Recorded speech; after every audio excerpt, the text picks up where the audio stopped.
Hello, and welcome to Boundless and Bottomless Seas, a multi-podcast spanning project here at Barnblog involving Jason of Regrettable Century, Sean KB of Antifada in the future, although this first episode will not include Sean, sometimes Chris, sometimes whoever else we invite. And you might be going, what is Boundless and Bottomless Sea, and where does this come from? And I'm going to read you a quote by one of my favorite enemies, Michael Oakenshoot, who we're bound to cover on this one day. In political activity, men sail a boundless and bottomless sea. There is neither harbor for shelter nor floor for anchorage, neither starting place nor appointing destination. The enterprise is to keep afloat on an even keel. The sea is both friend and enemy, and the seamanship consists in using resources of a traditional manner of behavior in order to make a friend of every hostile occasion. Michael Oakenshoot, who is a British conservative philosopher, one of the two British conservative philosophers I really think are interesting, or there's three. Michael Oakenshoot, John Lukács, which is confusing because that sounds like George Lukács, and it is very much not. And Roger Scruton. And these are sort of, I would consider the four horsemen of modern Tory political philosophy. I'm not familiar with any of those people yet. This is part of what I'm going to get at is leftists tend to think that conservatives are idiots because they read idiot conservatives. Yeah. I mean, when you're aiming at Ben Shapiro and you're drawing conclusions for that, it would be like us aiming at fucking Michael Moore and thinking that we were coming to some radical truth about the truth of leftist America. Yeah, right. That, Now, we are a boundless and bottomless sea in the spirit of that quote, which eventually I'm going to make one of the cool, obnoxious, floaty thingies that I do for us, and it'll have that quote in it so people can be reminded of it. But this project is in the spirit of In the Enemy Camp over at Swampside Chats when they did that, and I was brought on for that many, many times. Or my conversations with Matt McManus, or people who like the Know Your Enemy podcast. Right, yeah. With the exception of the fact that this is a little different than those things because I am both, to toot my own horn a little bit, more knowledgeable and also less copacetic with both conservative and reactionary thought. Like, I've read a lot more of it. I have been influenced by it a lot. I considered myself a reactionary in my early 20s. It was a very small part of my life, but it was a very formative part of my life. And I still read in that milieu.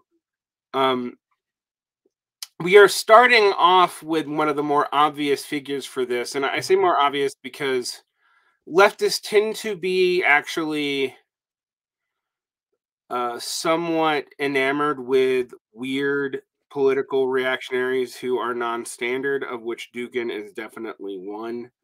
And there's also a Dugin industry in America which treats him as way more powerful in Russia and whatnot than he actually is. I mean, he kind of fell out of favor in Russia. Kind of a while ago. Yeah, in 2014, over the Odessa classes, he tried to start a channel called Tsargrad TV, which was a pro-Kremlin Christian Orthodox channel. But interestingly, he actually has, probably more political success outside of Russia than in it. Even now, he's tied to Fudan University in China more than he is any academic institution in Russia. He's talked about kind of a lot by the American left, but I have a feeling that practically nobody has any clue what's in the books. Yeah, I mean, well, he's talked about his loan words, which aren't his, by the way. Multipolarity is not a concept that originates with Aleksandr Dugin. It's actually interesting that that's what he's become associated with, because it's not something particularly unique to him. You know, he's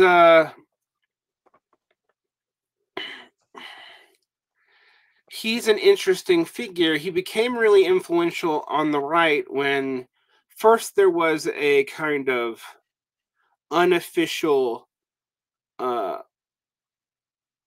translation of Fourth Political Theory, which is really like his second major text. His first major text is Foundations of Geopolitics in 1997. Oh, right. Yeah. And there was a bootleg version of it that was just done by Mark Slobodka, who was an American, I believe, of Slavian extraction with ties to Russia today, who I think now pretends to be, well, I shouldn't say pretends, anyone can be a journalist. I mean, he is actually a journalist, but he was Dugin's personal assistant for a while at University of Moscow. And Slobodka did the first translation, which was kind of released bootleg, and I have a copy of Fourth Political Theory. And then when Arctos Press, a kind of European new right, a European new right outlet run by an American out of India. This is his own funny little bit of thing there. Published a kind of revised translation that had both Slobodka's original and Michael Millerman, an American academic who's kind of been remaking the round since 2019, publishing this. So you got Arctos Media's version, came out in 2012, and on the far right at the time, there were a lot of people who were associated with National Bolshevism, like American third position became American fourth position, became American Revolt, which that's a far right group, like a very far right group. Yeah. And then there was some attempt to influence the left. Probably around 2013, 2014, Caleb Maupin, back when he was still the head of the Workers' World Party, Right. coming regularly on RT, and he was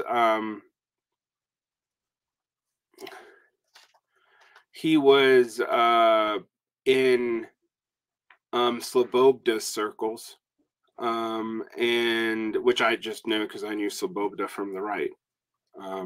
Like I have had conversations with Mark Slobodka about 10, 15 years ago. So there was all this stuff kind of coming up, and then he went, I think in 2015 or 16, Maupin went to a conference that outed his actual more explicit links to Dugin, and he lost his position as the leader of the WWP, and he kind of became the thing that you see in like Gray Zone post 2020. It's hard to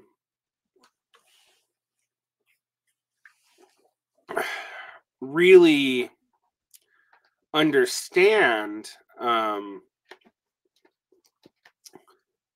Dugin. I mean, for me, one, I just want to say this before we get it in the show notes. One, we know Dugin's not that influential in Russia. He's not even that popular in Russia. Yeah, he's not the contemporary Rasputin, the way that absolutely, like, yeah, you know, Christian Amanpour and various liberal kind of news people give him a lot more credit than he needs. Well, he became a boogeyman around 2017, which I always found funny because I was like, well, he lost a lot of his influence in 2014 and 2015. He was actually more influential during the Obama administration. Yeah, like a lot more. But when Russians tell me, you know, and expatriates and Russians tell me that, you know, Dugin's not that important, I'm like, I don't think he's aimed at Americans. I mean, Russians. I think he's aimed at also not Americans. I think he's aimed at a foreign audience. I really do. I think that's what it's always been about. But let's talk about Arctos Press a little bit. Arctos Press is associated with the Swedish businessman and former neo-Nazi Daniel Freiberg and the kind of occultist author John B. Morgan, who's an American. And if you're reading stuff from the European New Right or from, Eurasianist or anything like that, they're most likely the people that publish them. The people that publish Evola as New Traditions, which is also, I would say, a quasi-conservative pagan press, and Arctos. All right. Arctos is headquartered in Hungary, and it's printed mostly out of India. But it is, when you think about like figures associated with the alt-right and the European New Right, etc., this was their press. What is interesting about Dugin from the standpoint of this is that Dugin does not cleanly fit into the kind of racial nationalism or even the European New Right post-national Bolshevism of like Greca or Alain de Benoit and Guillaume Fay and people like that. Although he has ties to them. He kind of rejects at least a version of racism. Right. But I don't think I've really fully figured that out yet. Well, so he's associated with, quote, the Eurasian movement, which we'll need to talk a little bit about before we get into the text. Fourth political theory, which is unique to him. If you meet fourth politicalists, they are Duginists. There's no real other school. He's associated with National Bolshevism and founded the National Bolshevik Party with Limonov, which is a party that weirdly is of like a very weirdly bohemian character. And then he's associated with neo-Stalinism, but a Stalinism that wants to purge itself of Marxism, which is kind of wild. Neo-Stalinism, that term was actually coined by Hal Draper to refer to people who tried to revive Stalinism after 1952. And separate from Maoism, and Neo-Stalinism, interestingly, has always been seen as having more in line with Stalin's nationalism, although Stalin wasn't really a Russian nationalist, which is kind of funny, than it has with, actual historical Stalinism. So it's a kind of weird hybrid position. Yeah, that's one thing about this stuff is it's just none of it's going to be very neat or clean. All of it's going to be very weird and hybrid and have lots of weird overlaps. Yeah, I mean, that's the thing that we're going to talk about. Like, the reason why let's talk about why we're doing Dugin first. Because maybe this can get to why we wanted to do this project. I've been laying out the kind of like just factual, these are who's associated with these groups. This is who's published it. This is who Dugin is. But Dugin, for me, is interesting. When I read them in 2012, 2013, and I've essentially read this book 3 times. When I read them in 2012, 2013, I was actually interested in it because to me it kind of proved that postmodernism was actually reactionary the entire time. And because what I kind of read this book was Heidegger, Deleuze, British geopolitics from the 19th century, Eurasianism from the 19th and early 20th century, pre-Soviet stuff. But then like Derrida, Heidegger, Alan Bloom. I mean, interestingly, like the civilizational frameworks accepted by Dugin actually overlap with the civilizational frameworks accepted by neoconservatives that have not been talked about in a while. And then I kind of tried to wrestle with the fact that it is a critique. It is both post-fascist in the proper sense, that it comes out of fascism, but it is a critique of fascism, and I think people miss that on the American center and left.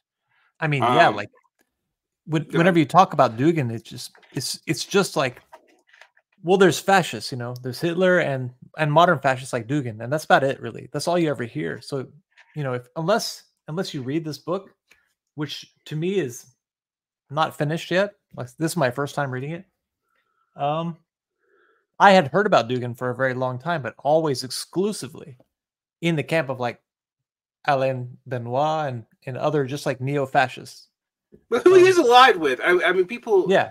I do want to like point this out. Like he's made forays into Greca and into Casa Pound and Golden Dawn, and he's endorsed all those things. Ironically, the flood of New Rasputin articles actually are the articles that I used to be able to find where he explicitly endorsed all those like European post-fascist movements of the early aught teens.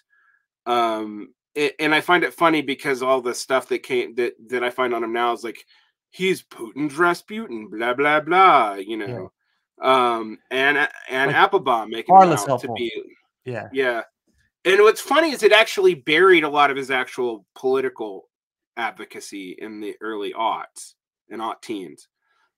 There's literally 2 books on Dugin, and only one of them is in English, and only one of them is good. The one that is good is Mark Sedgwick's Against a Modern World, which is a history of the traditionalist movement. And what people don't understand is that traditionalism was a precursor to both this stuff and to the alt-right proper, the actual alt-right, not just, you know, all the neo-Nazis, which is also alt, but like it really was something that, say, Richard Spencer was pulling from. And it's the stuff when I left being a paleoconservative, honestly, I hit the first round of Alain de Boniste, this stuff in Patrick Buchanan circles, like very deep and hidden. Oh, and wow. 2000, like Sam Francis and stuff like that. And I freaked the fuck out because I was like, whoa, this stuff is crazy. Like, and ran from it as far as I fucking could. I'd also gotten into Evola, not from the way people normally get into him, but because he wrote a bunch of books on a kind of fascistized view of Buddhism. But I was responding so strongly to the kind of early aughts, like the precursors to the Mac mindfulness stuff that we have today. The quote, you know, engage Western liberal Buddhism, that like when something like Evola's book on Buddha hit my shelf, it felt more honest to the Theravada Buddhism that I knew than to Western conceptions of like insight meditation.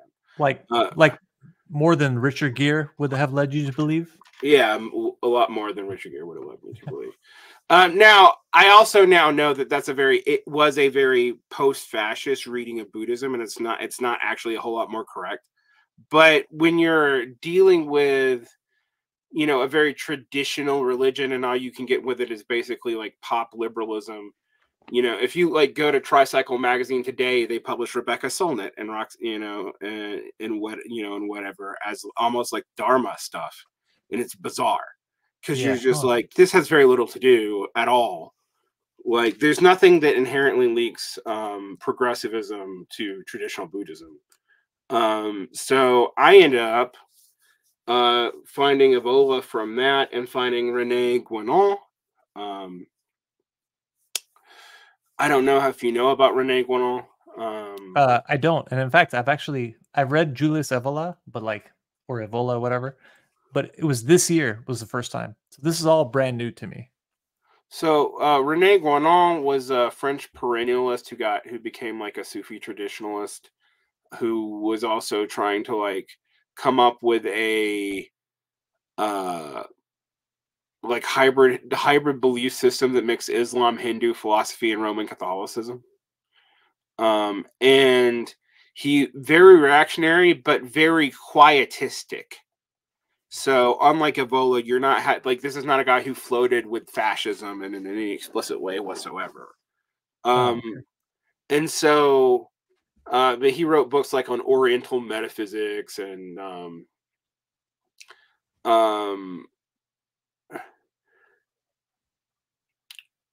esoteric versus esoteric teachings, and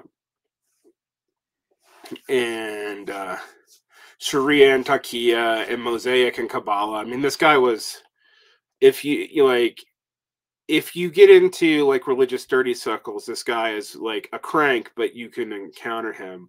But he was popular in kind of paleo conservative circles because it was a way to get, frankly, he was a way to get Islamist and traditionalist Roman Catholics and Orthodox Christians and pagans all on the same team, which is a hard coalition to maintain when you think about it. Yeah, I mean, it is. So that's what Guénon was considered more intellectually serious than Evola, but less politically serious because he was so quietistic. And so I ended up in these circles for a very loose period of time. And what was weird about them is they came at me two different ways. One way was paleoconservatism, getting deep into like the post-Pat Buchananite / like Ron Paul movement.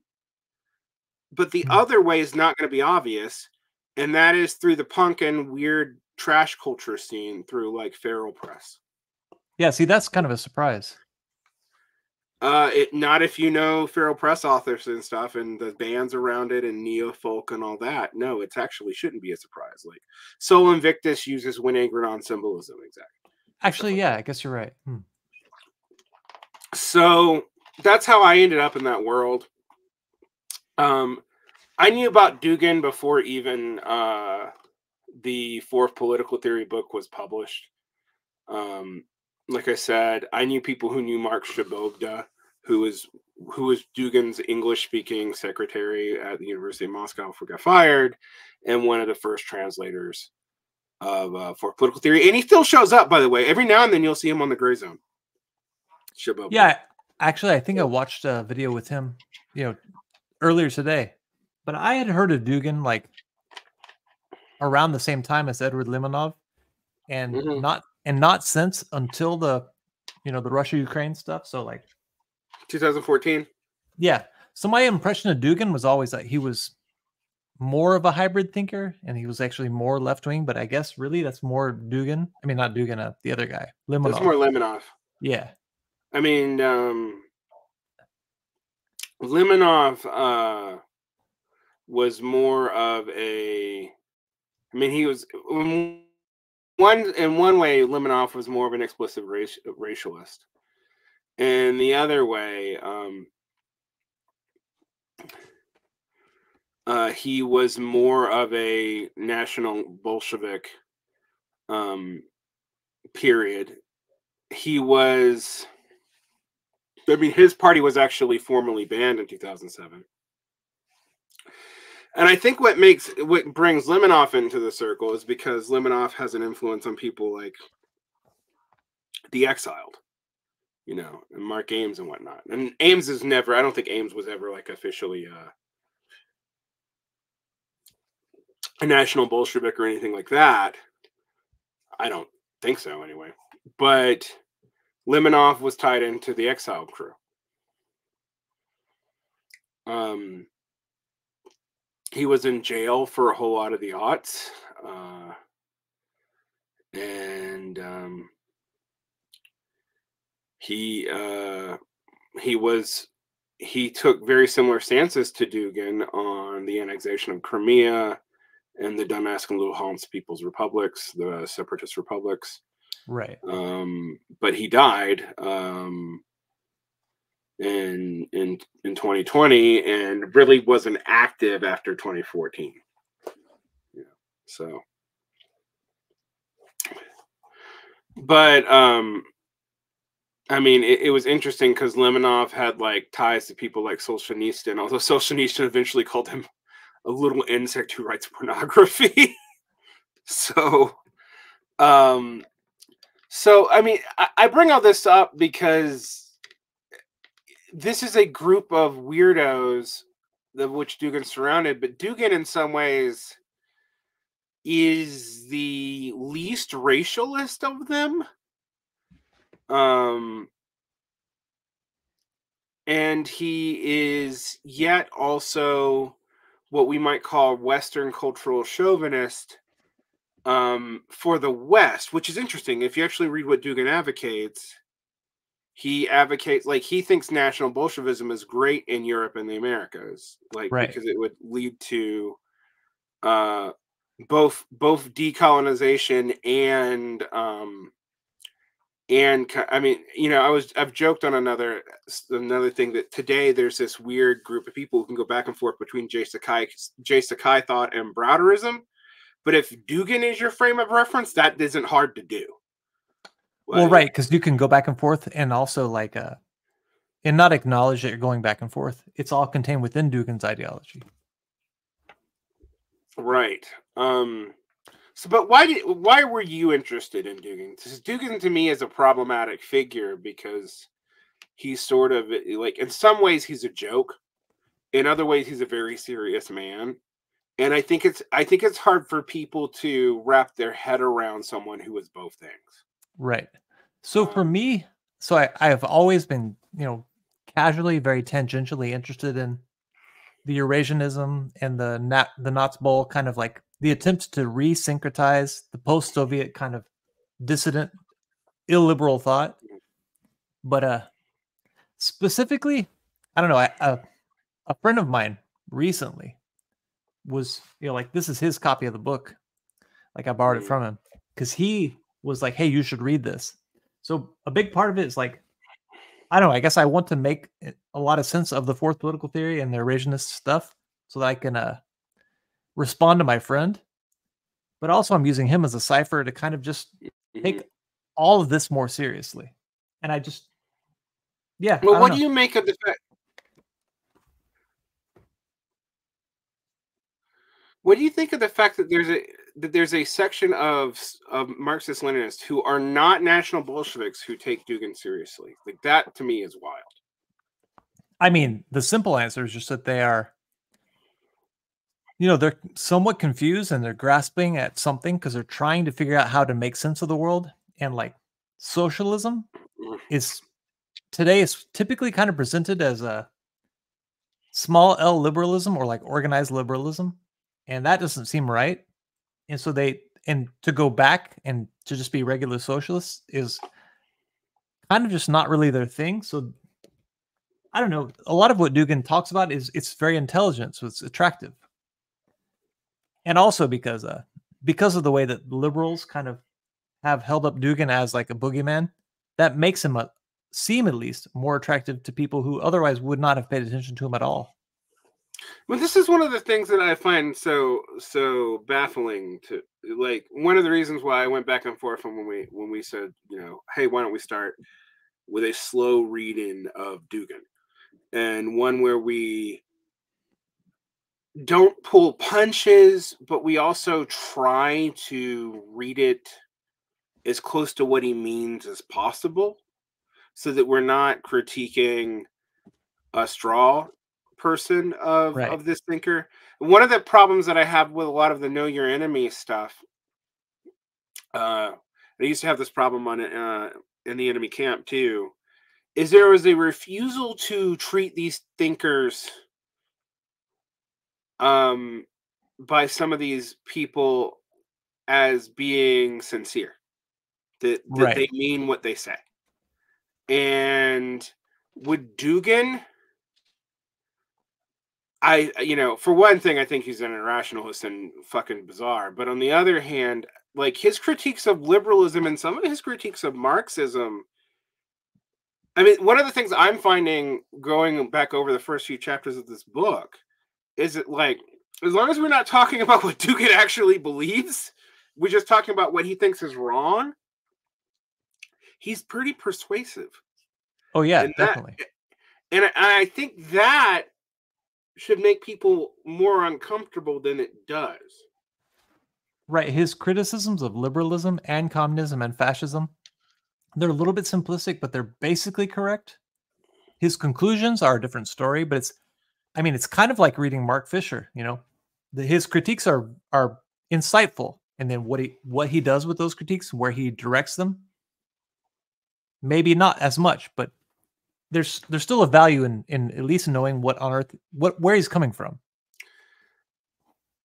Yeah, well, I have some unpopular opinions on Fisher that some of Fisher's thought actually leads to some of this if Fisher himself had been consistent on it. Luckily, Fisher was not, Right. but like there was Fisher to me always chickened out and became a Corbynist the way a whole lot of people did in Right. the I mean, even someone like Chomsky, like the fact that someone like Chomsky is does apology for Corbyn, it's just like, that's bizarre to me. You're a fucking anarchist. Like, where's your balls? And honestly, his defense of Corbyn is way more radical than his standard positions, really. Yes and no. I mean, it's both way more radical but utterly inconsistent. I mean, this is this is also like Mike said, like right now I know you're not an anarchist. We'll have to deal with some right-wing anarchist talk eventually, but which does exist, my friends. Troy Southgate is a thing.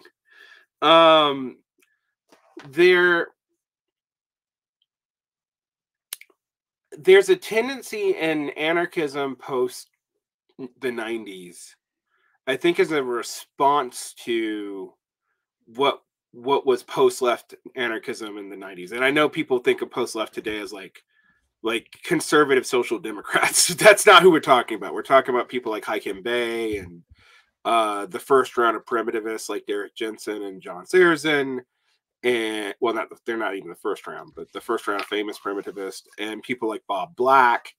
And the response to that was something that ironically Bhaskar Sankara used to call anarcho-liberalism. And I say ironically because he's allies with most people he was critiquing back then, which is like he was making fun of people who would basically become the Nathan Robinson crowd. We're anarchists, but we're also socialists, but we're also kind of Democrats. Like,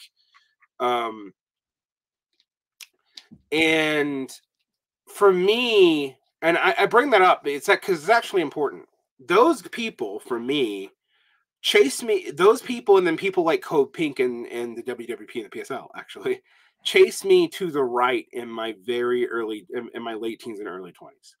Like when that makes a lot of sense. Yeah. When I encountered those people, who I ran to was like the people around antiworld.com. I ran to people around Ron Paul, because even if I didn't agree with their libertarian nonsense back then, and I didn't, they were consistent on the war, and they consistently didn't trust the government, and they consistently saw that the government and big powers were aligned together, even if they somehow thought that like national powers could be a counterbalance to that. Right. Whereas like when you are encountering someone like Naomi Klein, whose book Doppelganger recently I do find insightful on the way that there's an overlap between left and right, but like who I also think was basically like, hey, you write a book about the shock doctrine and you talk about how we should return to Keynesianism, but your entire book disproves that Keynesianism works because your book goes through the history explaining that it's the Keynesians who more deeply neoliberalized when they had power in the 90s than even the right did. And you just kind of blame it on them being afraid of people like Milton Friedman and war, but you can't actually prove that. What you can prove is that they were mostly neoliberalizers. Right. So for me, it's like the construction of a fantasy that's not at all like hard to critique, and I don't really see why it has such staying power, but it does. Well, and so that was the left for me, right? And so you go to the right. Well, the first thing you encounter is like the Koch brothers. Then you encounter shit like Lou Rockwell and Gary North, who are paleo-libertarians who are also like pro Rushdoony and Christian and Christian dominionism and shit. It's just bizarre. Yeah. And so you want to write from that. You go to Pat Buchanan world, and then you find people like Joe Sobran and Sam Francis, who've been kicked out of like.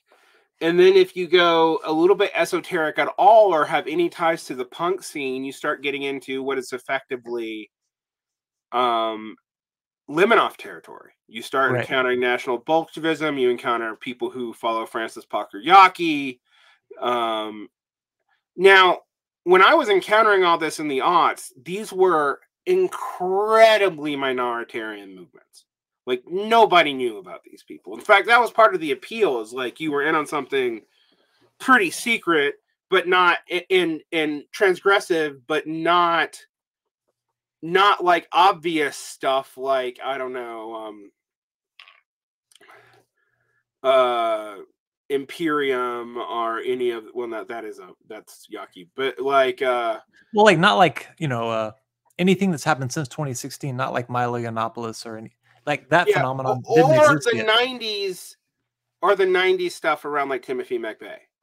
Oh, right, yeah. Right. Because in 2010, I'm not talking about, like, who gives a fuck about Milo Yiannopoulos is still a liberal gay teenager at that point. Like, and for me, I encountered that, and I encountered the stuff in like 2004, 2005. I think my first book in this world was On Being Pagan by David East, which is not even a book that seems like it's about politics, but it is. I'm not familiar. Yeah, well, I'm realizing that like I'm deep in weird shit territory, right? Like, now what I first do is I run away from this and run the stuff like Michael Oakenshoot and Roger Scruton and just basically normal, vaguely pinkish Toryism, like people who are okay with the welfare state, but they're conservatives. They're just a welfare state for the white people. But I come from a mixed race background, so I can't really even sign on to that. And eventually I end up wandering in worldliness and become a Marxist. Like I kind of told this story. There's a bunch of complicated reasons for how but what I found interesting is this was a real subculture that had been building in the aughts very quietly, and it culminates in Radix and the alt-right movement, who split from each other and then only come back together when they're linked back together by Hillary Clinton, ironically. This is so weird because like my vague familiarity with any of this stuff is from an entirely different angle, because it's all like I was a member of the Communist Party. I was kind of frustrated by how liberal it was. And then I encountered through the internet, there's enough years between us to where I was not yet really involved in too much stuff, but all of the people that I encountered that like gave Limonov or Dugin or anybody any kind of credibility, they were all kind of post-communists who were trying to figure out how to not be liberals. So they were trying to not be right-wingers, despite absorbing all the stuff that was basically right-wing thought, but they were trying really hard not to. which is part why I didn't take it seriously. So for me, this was the other trajectory. I was trying to get out of being a right winger because I wasn't a Christian, and I wasn't and I was off white, not white, basically. Right. And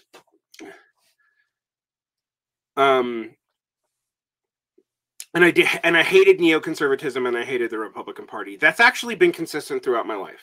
Like, I've hated neoconservatism, I've hated the Republican Party at all points in my life. Like, that has actually not changed. It is remarkably consistent in my bio. But you know, like when I got into politics, for example, after the battle for Seattle, I mean, I just kind of got into that from zine culture. I wasn't even a really political. Like, I read Chomsky books about Vietnam, you know, because you read Chomsky books about Vietnam when you're they're nice, they're easy, they're interviews. Like, yeah. And I mean, in the 90s, I read Chomsky's in the 90s too, but I didn't really even think of it as like a political, you know, it was just stuff to read. It was just important stuff to know, but I never really connected it with like a Chomsky's an anarchist, and so that makes me an anarchist. I just I think for me it was like part of the progressive scene, and it's like you need to know how fucked up the United States is. Like, I went through and read like the Rage Against the Machine book list. That's the first place I think I encountered Christopher Lasch, but also like weirdly also like the Black Panthers. Like, that's the first place I encountered whoever, I forget who, I can't think. Oh, Fanon, was the Rage Against the Machine. They were reading the Wretched of the Earth, and I was like, well, I want to read that too. What else was interesting? Well, you know what's interesting though about that is on the Rage Against the Machine listserv that I was on in grade school. I mean, not in grade school. I mean, I was in high school, but you know, in school, and I would go to the school library to access it because I didn't consistently have internet at home. Right, I'm too poor for that shit. I actually was radicalized about Ruby Ridge, pro Ruby Ridge from anarchist around. You know, because people forget like how fucking brutal some of what the Clinton administration tried to do. So like, it wasn't actually clear for a lot of us that like if we were anti-government that we should necessarily be against some of these right wingers. Like, and when I went to like the only time, this is true facts, the only time I've seen Pat Buchanan speak in person was at the Battle for Seattle. Oh yeah, huh? Like, so this was a brainworm that got put in my world, and I got, you know, by the time that I get into like BlueRockwell.com, antiwar.com, this is in the opposition to the war, and I really did not like my interactions with International Answer and the precursors to the PSL. All those were very negative experiences with people who I found fundamentally unserious. Like, and then you've run into like trot groups who are doing stuff like critical support for Al Qaeda, and you just like, that had no appeal to me. Like, yeah, I mean, I get like if Western invaders were coming to you know, I had the TikTok lib response to Bin Laden, except I had it in 2002. Right. Like, it was, but I also was like, but I don't want to be a fucking like weird ass Islamist. Like, I don't want to support that shit. I just understand why I understand why they exist. And at the time, the people who spoke most cogently to that without sounding like they hated themselves was the Pat Buchananite right. So in 2020, I'm involved in the Reform Party. And not in 2020. I keep on like making the years wrong. In 2000, I'm involved in the Reform Party. And the big thing in the Reform Party in 2000 is it had endorsed Nader in 96. But in 2000, it was split between Pat Buchanan and Donald Trump. Really? Yes. In 2000? In 2000. That whole prediction of Trump being president on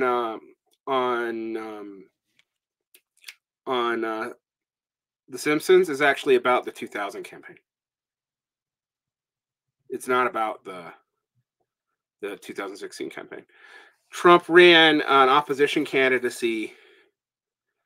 And it's funny because a friend of mine who was an anti-Trumpist was actually a Trump supporter in 2000. And he became like a radical anti-Trumpist. He kept on accusing me in 2017 of being a secret Marxist Trump stan because I was so mad at liberals. Wow. And one of the things that happened under Trump was that I had said in 2016 when I was living in Egypt that we should not put the idea of a Trump victory out of our head. It is possible. It's just not likely. And I got so much pushback from that. When Trump won, I got accused of being a supporter that I basically like. What, that you like helped him win? Yeah, I don't know. I mean, like, I couldn't even vote that year, man. Like, I was like, because of the residency requirements in Georgia, like, I couldn't prove my residency when I went to go vote, so my ballot got thrown out. Like, I wasn't even old enough to vote back then. In 2016? Oh, yeah. Never mind. So we jumped ahead. Like, I could vote. Yes, my first election I voted in was 2000, and I voted. I don't remember who I voted for actually, but it was first. I might have voted for the Libertarian candidate because I couldn't figure out if I disliked Buchanan or Trump more in the Reform Party. But I was involved in the Reform Party, and then yeah. See, and I voted in 2004, and I voted for Walt Brown, who was a Socialist Party candidate, and Walt Brown. I think maybe like 7,000 people total voted for him. Yeah. In 2004, I voted for the Libertarian Party, even though I didn't like them. In 2008, I campaigned for Mike Gravel, and then when Mike Gravel lost the Democratic primary and went into the Libertarian Party, which he lost that too. And this is all like ancient history people forget. I jumped to the Obama campaign because actually I didn't know where else to go until Obama appointed his cabinet, and then I felt sick to my stomach and that was my radicalizing moment. I had been flirting with Marxism for like 3 years at that point, but when he appointed his cabinet in 2008, I became like, I'm going to go join a Marxist party. But there was so few at the time. It was hard to join the ISO because it was expensive. Cough, cough. Yeah. It very much was that. Yes. The amount of money that I gave, it's insane. I tried to join the IWW, but I've told this story many times. I tried to join IWW 3 times in my life, and they've never been able to get me in touch with a local person to take my local dues. So like, and then I tried to join the SPUSA, the other, the Socialist Party split off. That's part of that. It comes from the same thing. When Shachtman ended the SPA, it became the precursor to the DSA and the SPUSA. Like, so the SPUSA was a party I was involved with from 2009 to 2011, but I wasn't a member because you had to have a local, and there was no local in Georgia at the time. Does the SPUSA, does that still exist? Yeah, it still exists. Although it's kind of like, it kind of expanded rapidly under the Mimi Solchik days. Oh yeah. And then it seems to have split into a bunch of different parties. Both its more Marxist-Leninist end and its more social democratic ends became more hostile to each other. So they went into different ways. So I think it's a very tiny group now that Mimi's dead. Yeah, the list of local and state organizations is very, very short. However, they paired up with the Greens to run Howie Hawkins. Like, Howie Hawkins was the SPUSA and the Green candidate in 2020. But anyway, so Dugin's been in my world for about 13, 14 years. And for me, he was part of the way out of being a paleo conservative. But he never took to me because I was so anti-postmodernism in the end of the aughts. that when I started encountering like partial translations of Dugin's work, it struck me as weird Christian postmodernism, and I wasn't interested. Yeah, it's funny because like he's very, very opposed to postmodernism as like a feature of the liberal post-ideological world, but he's But not he's himself. inspired by the same thinkers that the postmodernists are inspired by, though. So Yeah, very much so. He's still, I mean, we'll get into that with the book, but he's still a victim of the same post-ideological moment. And I think maybe he recognizes that, but he doesn't say it explicitly, and I see that as a flaw. I mean, there's interesting things about Dugin. I mean, one, I think Dugin's a weird guy. When he wants to, he sounds like Mark Milliman and co, and even himself can make him sound like a pretty serious political theorist, believe it or not. And yet, two, he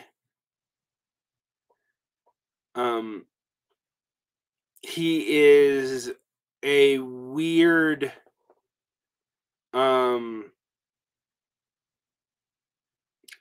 I would almost say coffee house post-fascist. Yeah. I mean, because like even though he's an Orthodox Christian today, in the 80s, he like apparently like dabbled around and like the same kind of stuff that led to Order of the Nine Angles, like you know, like satanic fascism. Yeah, it's very weird how much in the 80s was just a time when you would not think that like that's when he gets his start, and you would think that his start would have been after the 80s, but it was really during the 80s. It was during a time whenever, you know, Soviet Union was a very confusing place to be. So I guess it kind of makes sense. Yeah, he was really influenced also initially by Ernst Nietzsche's. I always mispronounce that name. Nickisch. Oh yeah, Ernst Niekisch. Yeah. Nickisch is a you know, a national Bolshevik who, when people talk about how like, oh well, you know, the Soviet Union's never rehabilitated any Nazis. Yes, they did. Yes, they did. Yeah, they definitely did. Yeah. He was he supposedly became an Orthodox Marxist in the 40s. Although interestingly enough, Niekisch actually would get called by someone like Carlos Garrido a Western Marxist because he thought the suppression he was with Ernst Bloch in the group of the people in the DDR who thought that the suppression of the Hungarian Revolution was excessive, and like he depoliticized himself. So, but Niekisch was very influential on Dugin apparently. Although Dugin would later like abandon that, but and he's a co-founder of the National Bolshevik Party, but he left before it got banned in 2007. He actually left in 1998.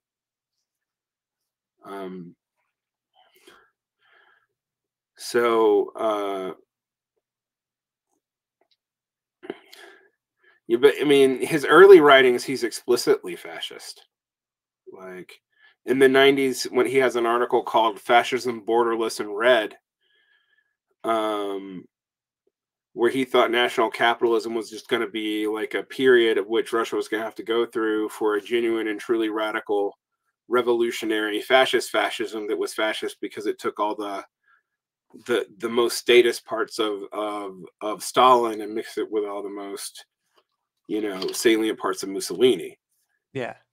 What's very funny is that now he claims that fascist ideology is you know, it can't exist without liberalism. So liberalism and fascist ideology are just twin aspects of the same phenomenon, which is kind of true. It's like modernism has various manifestations. So I don't know, his thinking about fascism seems to be changing constantly. Well, it's interesting to me because I think one of the things that when we get into the book, and I'm going to say, he's one of the better critics of fascism.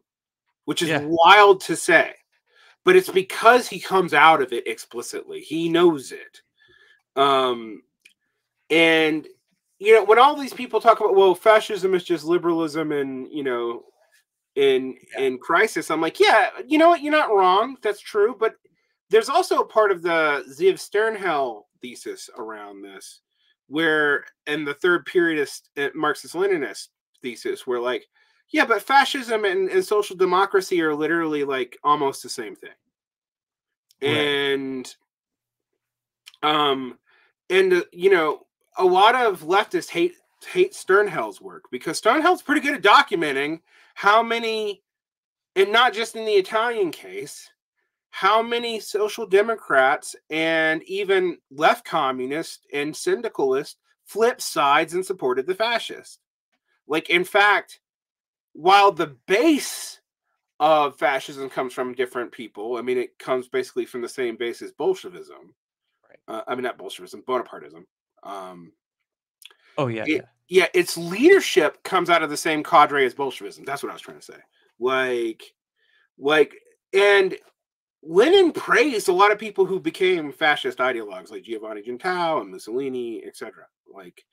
And Sorel, for example, a lot of people like Sorel, but they really don't want to deal with how, like, he explicitly endorsed fascism towards the end of his life.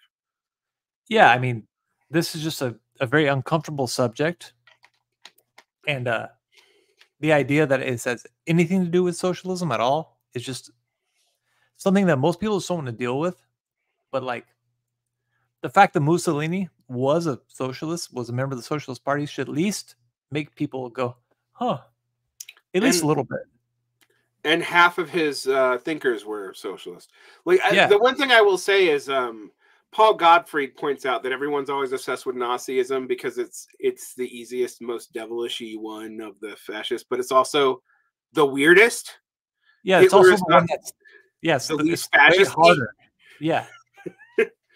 But well, in some ways, like, you know, Nazism has a lot more just like liberal racialism in it. Like, so I mean, but Dugin's hard to deal with because, for example, just to pull up his fucking Wikipedia page, his influences come out of Russian conservatism, Eurasianism, fascism, National Bolshevism, and Marxist-Leninism. Just straight up regular old Marxist-Leninism. So he'll pull from people as diverse as, you know, Nickish and Yaki, but then he'll also talk about Ernst Jünger and the conservative revolutionaries who are anti-fascist. But then there are fascists in his thinking. There's no way around that. Also, you know, and then there's Russian conservatism, which is its own thing. And, you know, I am of the school that Russian conservatism, when it was in exile after the Civil War, is part of what led to the conservative end of Nazism in specific being the way it was. Yeah. But Russian conservatism is very foreign to Americans. Like, you know, yeah, we know about Solzhenitsyn and Dostoevsky, and every now and then you'll meet some weird American who'll get like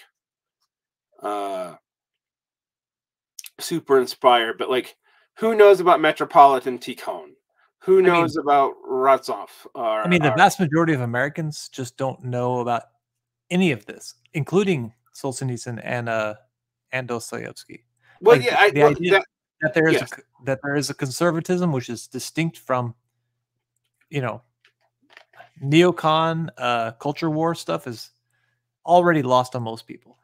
Well, I think there's a lot of Christian conservatives because of the influence that people like Roston had, who do know about Solzhenitsyn and Dostoevsky. I don't think they actually often understand them as political conservatives. I think they think they're just like religious conservatives, and that's it. Yeah. And, you know, Solzhenitsyn is like very popular amongst liberals in the United States because of his anti-communism, but they don't really know what he thought. So, It's a regular problem for U.S. liberals, you know, just not actually knowing anything about their subject. No. So for me, you know, I guess the other reason why Dugin is interesting is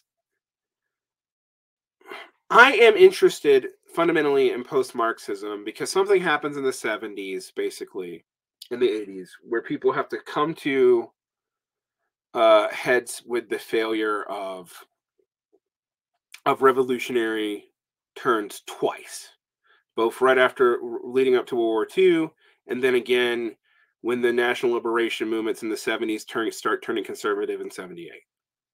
Hmm. Like, and also the new left gets mainstreamized and burns itself out. You know, libertarians pick up yippie talking points, Yeah. etc. Right? That happens, and there's been two waves that it attempted to deal with it. It first was, you know, post-structuralism, post-Marxism of like Baudrillard. I think Baudrillard's insane, but I also think he's and I don't necessarily think he's reactionary. I want to like put that out there, but he does think that Marxism failed fundamentally, Yeah. right? And his reasons for thinking so, when you just deal with them theoretically, they seem silly. But when people started publishing his notes on what like his all of a sudden, like all those weird theoretical concerns betray like a real like, well, this is what the actual communists do. Why the fuck should we support them? They just support these socialists who are just fucking liberals and anyway. Like, Yeah. you know, and that's actually what's driving Baudrillard. So that's interesting to me. And then you have these other post-socialists like Dubinist, Dubinois. I don't know how to say his name. Everyone know that anything French, I'm going to mispronounce 50 different ways. I've been saying Benoit, but I never even heard it any other way. I think Benoit's probably correct. I know how to say Guillaume Fay's name, so because I've heard it said. But what matters is that person. Yeah. Yeah, well, these people around Greca. Greca was interesting because the European New Right explicitly, through contacts with people like Paul Gottfried, actually, and people at Telios magazine, tried to speak to Frankfurt School Marxists straight up. Not only because like people like Gottfried, I mean, Gottfried was Marcuse's student. You know, that's often not talked about. But also because there were a lot of overlaps. For example, Hans Hermann Hoppe, the weird like anarcho-capitalist monarchist, considered himself a Frankfurt schooler. Like he considered himself a reactionary Frankfurt schooler. I'm not familiar enough, but that just sounds insane. So it wasn't unheard of. So that's the milieu of, you know, I actually read Hoppe's book, Democracy, the God That Failed. Hoppe was Murray Rothbard's protege, and he does have ties to, you know, Paul Gottfried, and thus to people like Dugin. Like there is a way in which more things that seem like they're closer to conventional U.S. conservatism is actually not as far away from this as people want to believe. Like, however, I want to say this: I don't really think that fourth political theory has a huge like. It seems to be influential in places like Turkey and stuff, and then some migrant communities in Europe, but and it's influential amongst a certain weird subset of very online Marxist-Leninists in America. Right. But in general, I do not think I'm not going to say that I think it has mass appeal to anybody. Like, it's I too mean, weird. in the Like, U.S., in North America, absolutely not.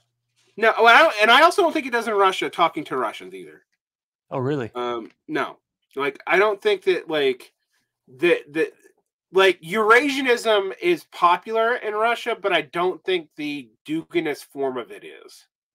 I think, See, the people I know in Russia are either like Trotskyists or they're basically Duginists without actually saying they are, because they're people who have, like, they've gone to Eastern Ukraine and they've been there for like 9 years, and what they kind of use to justify it is basically Dugin's writings.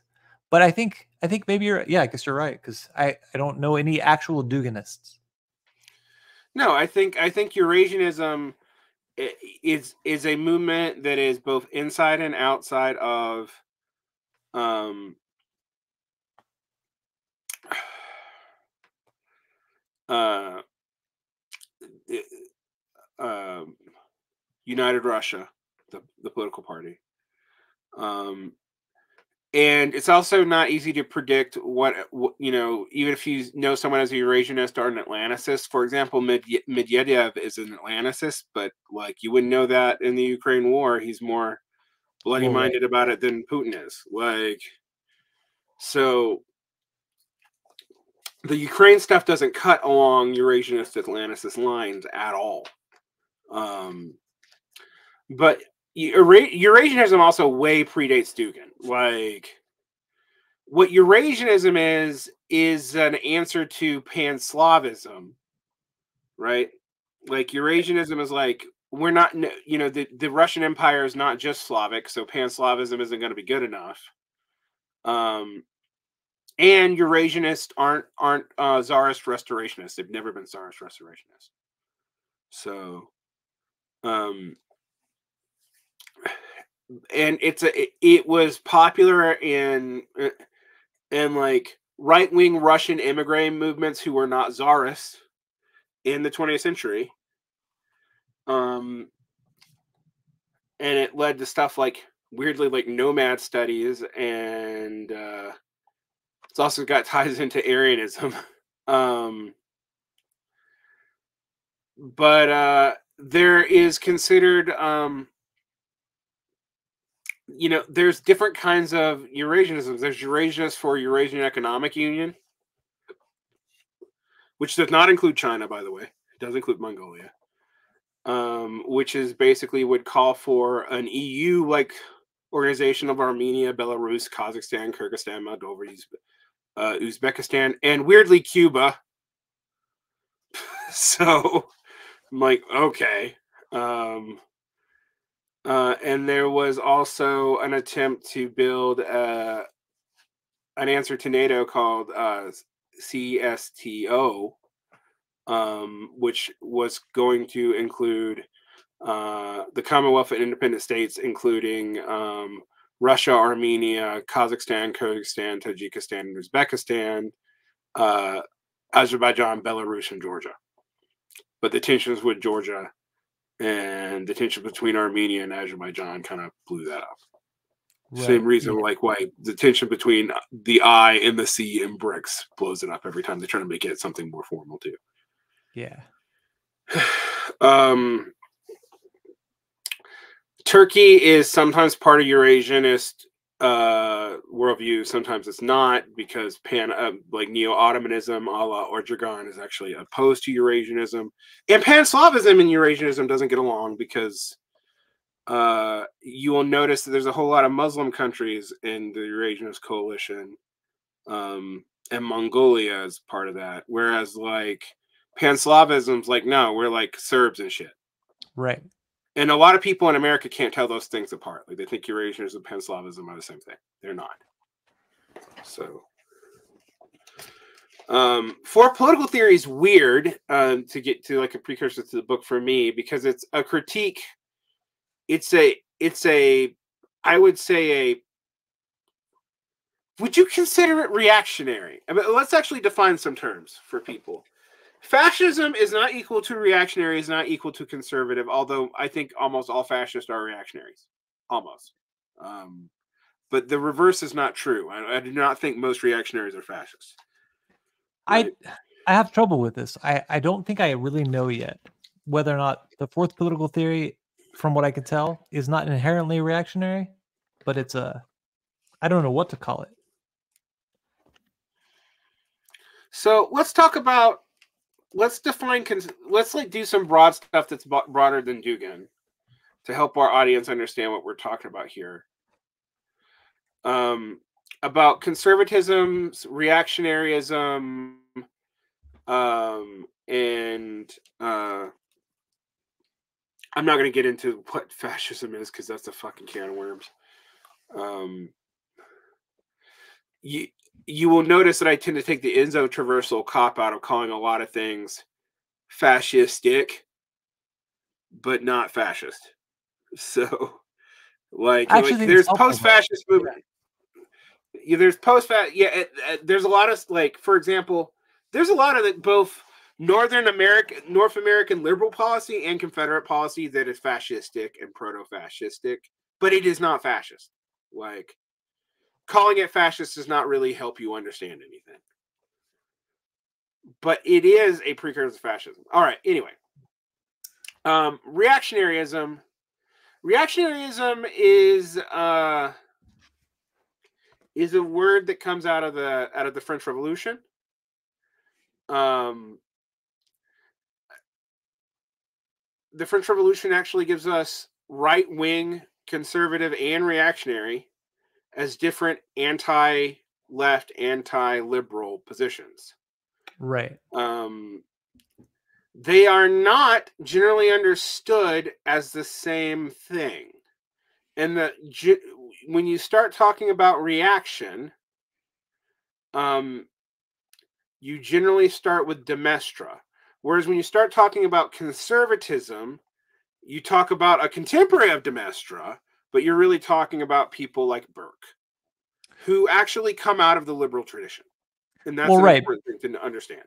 Because if you were like a reactionary with regard to the French Revolution, that means you would be in favor of a restoration of the monarchy.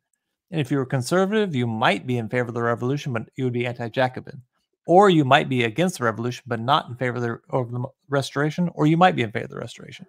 And so I think after 1991 in Russia, it gets way harder and way less clear. Right. So reactionary, like, for example, do we consider Prince Metternich a reactionary or a conservative? I think he was a reactionary because he didn't he saw any change to any social order or to the social order as inherently bad. So whatever had to be done to maintain things as they were. Well, the reason why I bring him as Metternich for me is a weird figure in that he's one of the only figures when you talk about people claimed by reactionaries and by conservatives. Metternich is claimed by both. Like, both Burkean conservatives and reactionaries claim Metternich, right? So one of the things that makes reactionaryism interesting is that it sees progressivism as actually part of God's plan to get rid of the decadent ancien regime. That is de Maistre's thesis.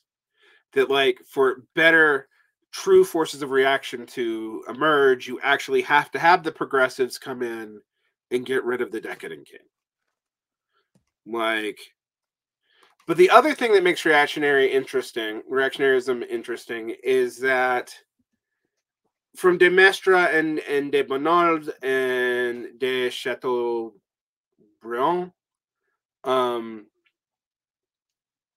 is that they were also nationalists in a real sense. Like de Maistre actually, he talks about the universal sovereignty of the Catholic Church, but he does not actually believe in a universal Christendom. Like, he's like, I've not met a universal human. I have met Germans and Frenchmen, etc. That's actually a big change. Yeah, I was going to say that's actually quite liberal for the time. Right. Like he is a nationalist as opposed to an imperialist.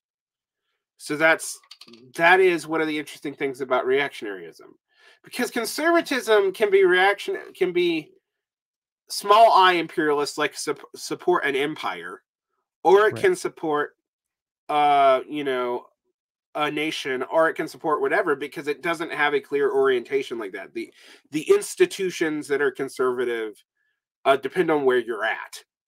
Well, Right. yeah. So reactionaryism is interesting in that it actually sees, you know, leftist and democratic developmentalism as useful for what they want to do. Communism really makes this harder, though, because it pretty much allies nationalist, non-socialist populists, reactionaries, libertarians, etc. in Europe and in North America all kind of become allied. Like that's where this weird, really strong anti-communist coalition comes from. Well, yeah, and like the Nazis were very adamant about rooting out reactionaries. Like the main enemy. Well, there were many enemies. The main enemy was the communists. The second main enemy was the reactionary movement. Yeah, actually. Yeah.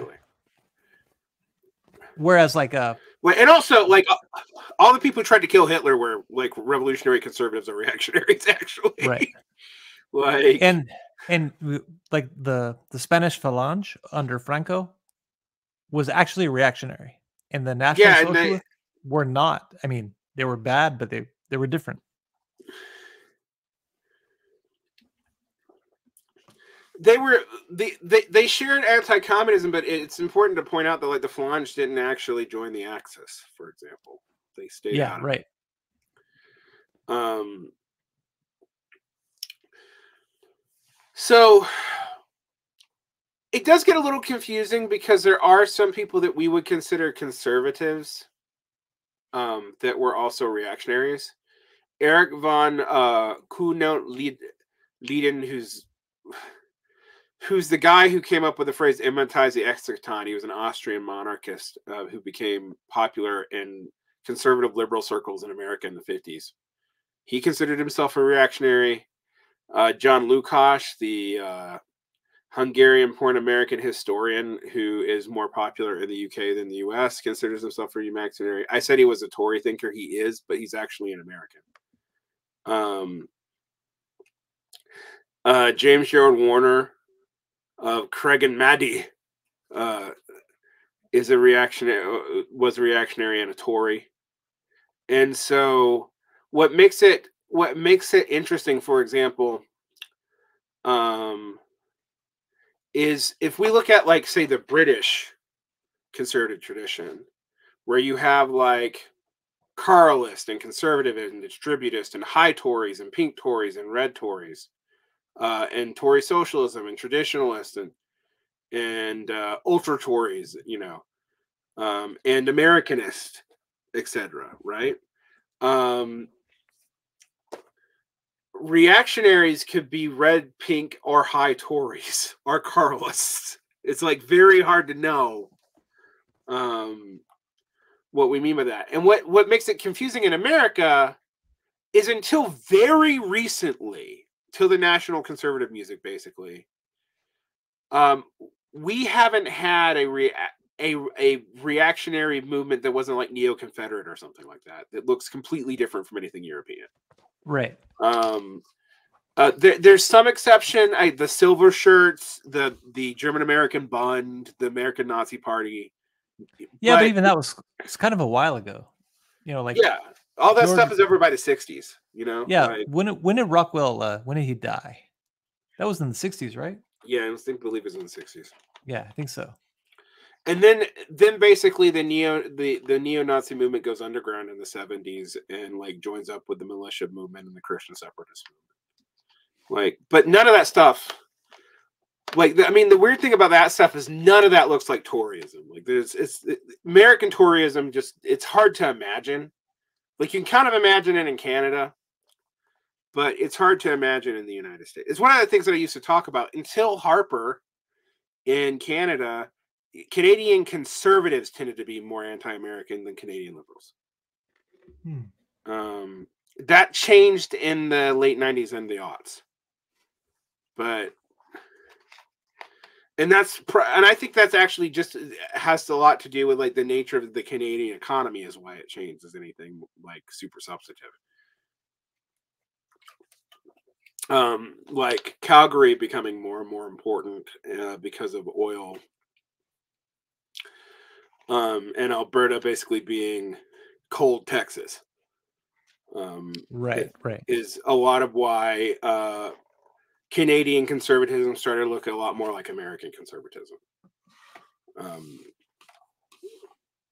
And also, basically, the one thing Canada has been good at in America is exporting its Americanist reactionaries to the United States. If you look at like how many fucking like neoconservative or IDW or whatever leaders are actually Canadians, it's pretty impressive. It's not just Jordan Peterson. It's like David Fromm, and it's Gavin McGinnis, and it's just shit tons of them. Because the Red Tories stay in Canada because there's no place for them in the United States until now. Well, right. So okay. So what is conservatism? And even now, it's still just a possibility that the space that's open for them might not stay open for very long, although it probably will. American conservatism is weird because it is liberal, which is not true for European conservatism. When everyone always goes, well, the Europeans more, left wing than America. I'm like, except that their right wing is more right wing than our right wing is, and always has been. Right, because the two parties in this country are both birthed from the founding of the country, and the founding of the country is automatically a rejection of what the basis of reaction is. Right. So if you can be a conservative or you can be a liberal, but in both cases you are a liberal with a capital L. Right. There have been weird attempts to make it like blood and soil nationalism in America, but basically once you defeated the Southern planter class, that was done. Yeah.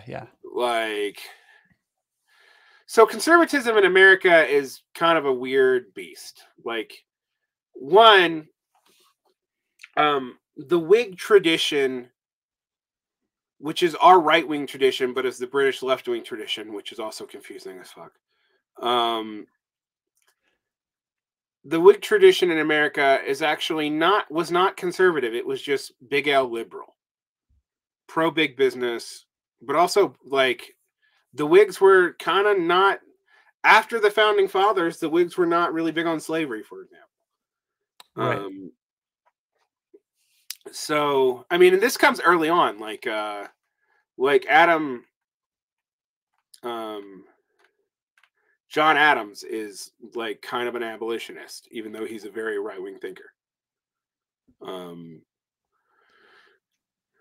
But in a real way, both the Democrats and the Republicans can trace their origins to the Democratic Republican Party of Jefferson. Yeah. Because the Republicans really aren't necessarily the descendants of the Whigs. And one of the things I think confuses people when they study the 19th century is until the progressives liquidate into the Democratic Party with William Jennings Bryan, the radicals in America are fucking Republicans, including former socialists and stuff who leave 1848 and establish themselves in the United States as generals and shit. Yeah, and actually, the Republican Party is the repository for radicalism for a while afterward. Like La Follette was a Republican for several terms before he ran as a progressive challenger for the 1924, I think. Yeah. Well, basically honestly, I mean, even though Teddy Roosevelt to me represents a fascistic form of liberalism. Yeah. that the progressive movement kind of splits the Republicans, but the conservatives don't truly dominate it until what, the fucking 70s, really? Like, yeah, it's really not until what is it, Nixon, the Southern strategy? yeah. So it's like 72 is whenever that firmly gets in place, and conservatives and reactionaries finally have a definite home. But it's interesting to me, like, when you look at what conservatism is worldwide, because, for example, the Muslim Brotherhood is a conservative society, but you wouldn't know it because, like, leftists tend to support it, like, because they don't know how to deal, like, they don't know how, like, leftists don't know how to deal with conservative movements that are not explicitly, like, pro-imperialist. They just don't know how to handle it. Which, I mean, I guess ties us to why Dugin fries everyone's fucking brain. Well, yeah. They also don't really know how to deal with conservatives who are not just pro big business and anti-regulation. Like, you know, the number of times that the left internet gets all up in arms and gets all confused whenever Tucker Carlson says something which is like vaguely pro worker. Yeah, it's kind of amazing, actually. Which indicates to me they don't like. It's not just that they don't know global conservatism and reactionaryism. They also don't know American conservatism, because the idea that everybody was secretly like a libertarian, but they're just pretending to be a communitarian for the ratings, is a neoconservative / Reagan coalition idea. Right. Like, that is not historically what they were. And another thing that blows Americans' minds, even though it's part of their own tradition, is that the American tradition of anti-imperialism has been about half socialist and liberal and about half conservative from the beginning, which is different than Europe. Yeah, like, very different.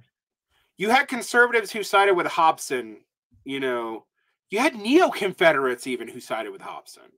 Yes, there was a faction of neo-Confederates who were, what's that word? Filibusters, who were trying to like take over parts of Latin America. Absolutely true. But you also had a shit ton of Confederate politicians who were opposed to Teddy Roosevelt and American expansionism, partly out of racism. They're like, we don't want any more brown people. I know what you're doing. Like, well, right. And like the progressive movement was largely pro-imperialist for kind of all of the entire time. Pro-eugenics. Yeah. Like, American progressivism is actually very ugly. And weirdly, it's only kind of associated with the left, I think, partly because Stalinists during the Popular Front period started using progressive as a thing to hide behind. Well, right. It's the New Deal happens, and that confuses people even more. Right. The New Deal, plus like you have a lot of front organizations led by the CPUSA that just adopt progressive in their name. Because progressive meant something different in a communist context, actually. But that ambiguity was something that they tended to hide behind. So American conservatism, though, is a weird beast because it comes out of like the right wing of liberalism, but there's also always been both like the neo-Confederate, like quasi-aristocratic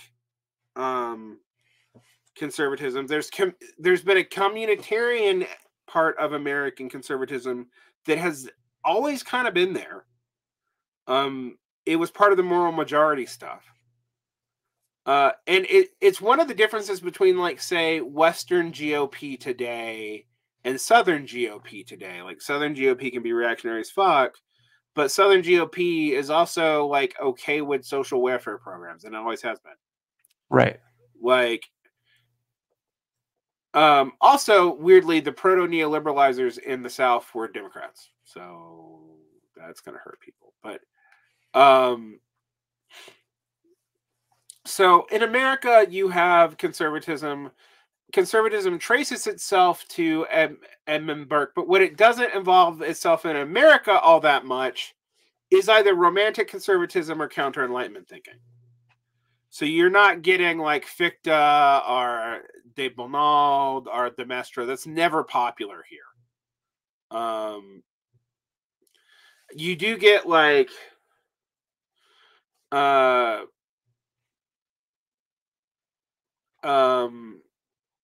don't know. You do get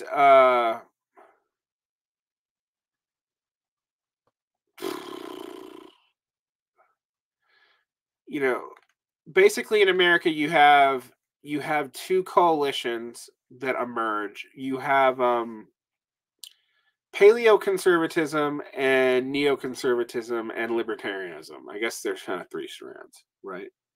Yeah. And then you have far right shit that's usually pretty marginal, like neo-Nazism, etc. Yeah. And also, even for the most part, people who, I mean, at least in my experience, people who adopt the kind of edgy kind of label of a neo-Nazi or neo-fascist are actually just neocons or paleocons or libertarians, but also racist. The number of actual fascists turns out to be, well, at least pretty in my low. experience, very, very low. Yeah. Paleoconservatism comes out of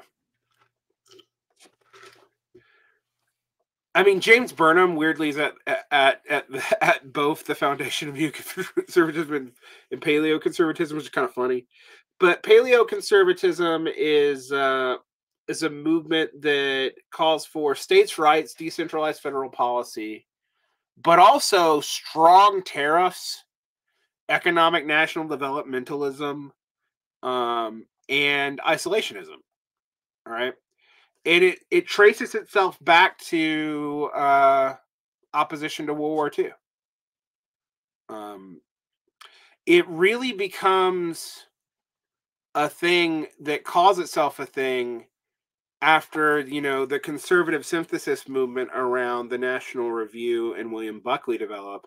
The people who get marginalized by that over time, Joe Sobran, Pat Buchanan, etc., who are initially part of the Reagan coalition but get pushed out, they become the paleoconservatives. They run American Conservative Magazine.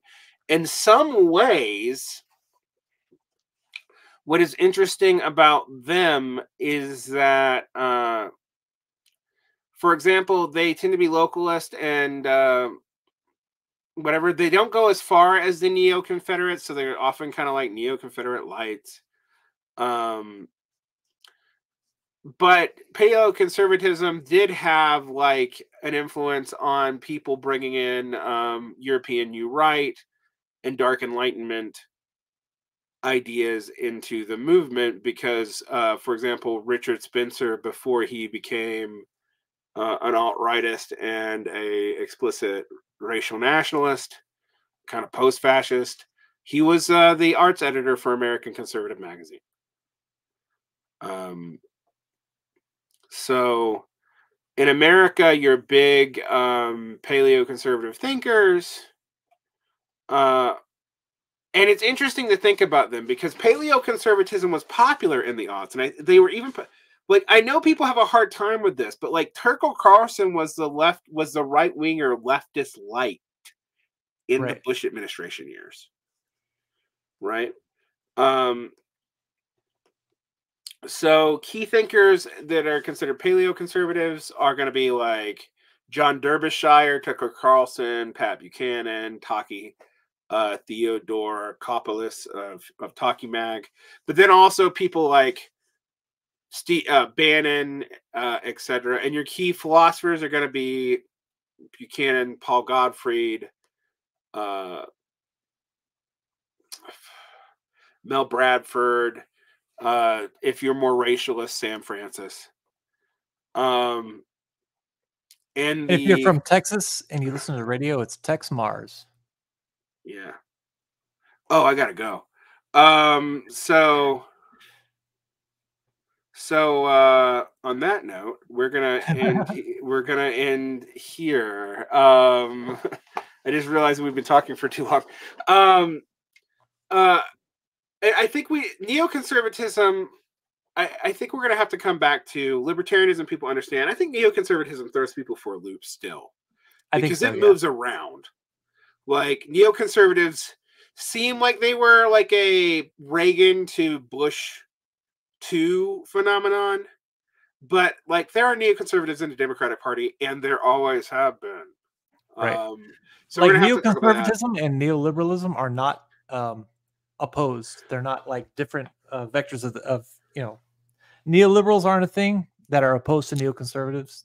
It's more complicated, and it's also simpler. Right. Neoconservatism does not make you are not all. I was about to say all neoconservatives tend to be neoliberal, but the reverse is not true. Right. Actually, yeah, that's a good note to end on right there. What you just said. Right.